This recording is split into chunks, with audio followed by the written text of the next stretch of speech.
So at the end of the day, it comes down to trust. If you can't trust companies actually putting protein in their protein powder and spiking it with taurine, can you trust that they're testing for these contaminants? Boom!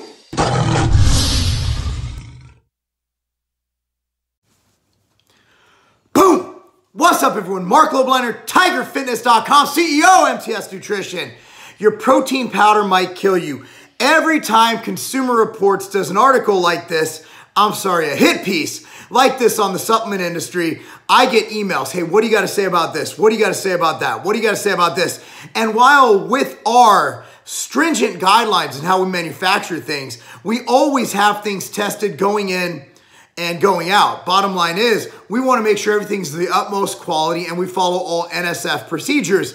But at the end of the day, man, these are usually internal tests. So first thing I did when this came out, boom, I sent out my product for third-party testing so we could publish it. And of course, we have it right here. I will go ahead and get that floating on your screen sometime during this video. So here's the deal to know. I want to go over what these tests mean, and I want to go over how it's not a huge deal, but it's something you need to look into, something you need to identify when purchasing your supplements. First of all, number one, I list everything from references, and there's an article I wrote on this, link down below. Click on that link down below for even more in-depth information.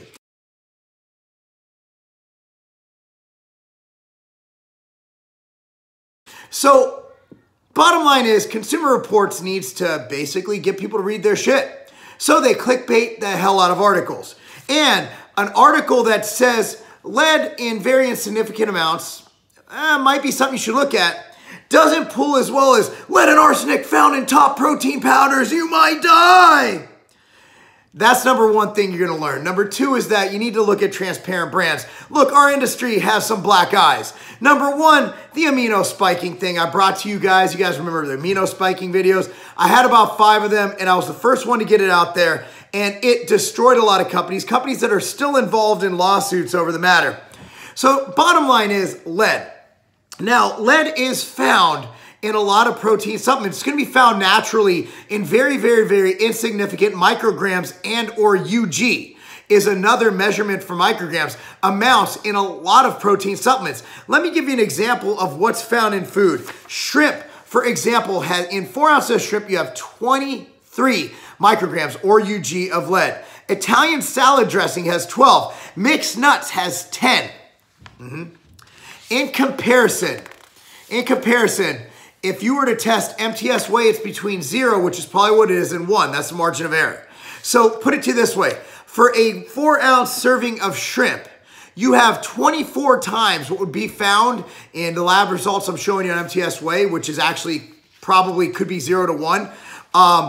But think of it this way. The maximum amount you can have for Prop 65 in California, Prop 65, let me explain to you what that is. It's the Safe Drinking Water and Toxic Enforcement Act, enacted in 1986, passed to help Californians make informed decisions about protecting themselves from chemicals known to cause cancer, birth defects, or other reproductive harm.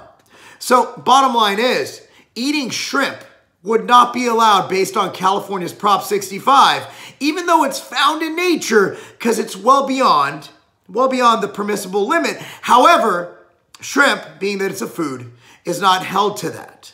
So 24 versus the admissible amount of 15 per serving, okay?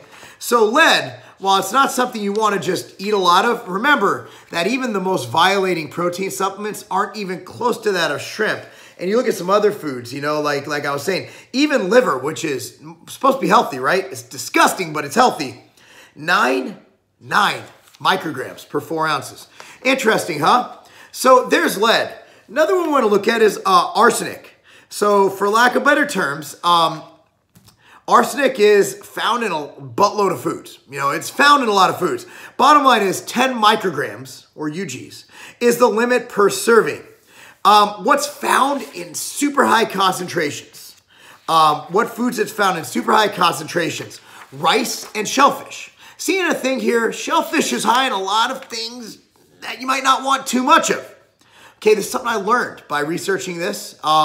a while back, it definitely was reinforced. Now, for example, looking at, if you go to the article, it has a list of rice and cereals. Basically, Kellogg's Rice Krispies, pretty damn high in arsenic. Rice Krispies, man! Snap, crackle, pop! God damn it! Trader Joe's Crisp Rice Cereal. Guys, you know everything at Trader Joe's is healthy, right? So what do we do on arsenic and those other minerals and those other contaminants? We try to keep it within the PQL. What is PQL? Practical quantitative limit. Basically, that's the part where they can detect it. Anything below that, the test goes all wonky, okay? So here's the bottom line. Do we need to worry about this? Yes and no. In super high amounts, arsenic or lead, or in long-term high amounts, found beyond that of, just normal consumption, if you were to, let's say, eat shrimp every friggin' day, 4 meals a day, for 20 years, you'll have some issues. That's me guessing here. Again, the science isn't concrete on when these defects or when this stuff, there's a bunch of data that's all out there. There's a bunch of correlative data, but there's nothing concrete. So bottom line is we can tolerate some of it. Long-term arsenic overconsumption can increase risk of cancer, type 2 diabetes, and heart disease. As for lead in children, brain and nervous system issues, as well as for adults, high blood pressure and kidney damage. What does this tell you? Well, obviously, if you're taking MTS away, you're fine.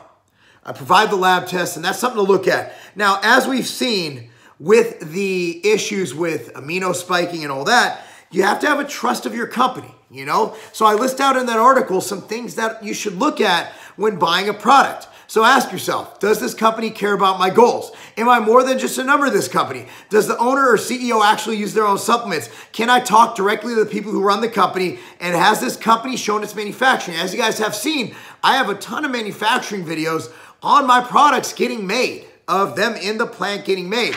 So at the end of the day, it comes down to trust. If you can't trust companies actually putting protein in their protein powder and spiking it with taurine, can you trust that they're testing for these contaminants? The answer is no. You absolutely fucking can't. So that's what I have to say about this, guys.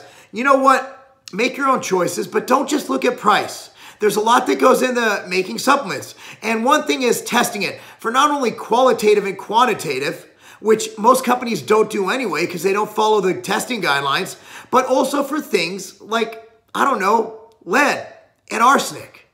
And that's something that we do. Anyway, guys, hope you enjoy this. Click on the article down below. I'm Marc Lobliner, TigerFitness.com, and that's not a game.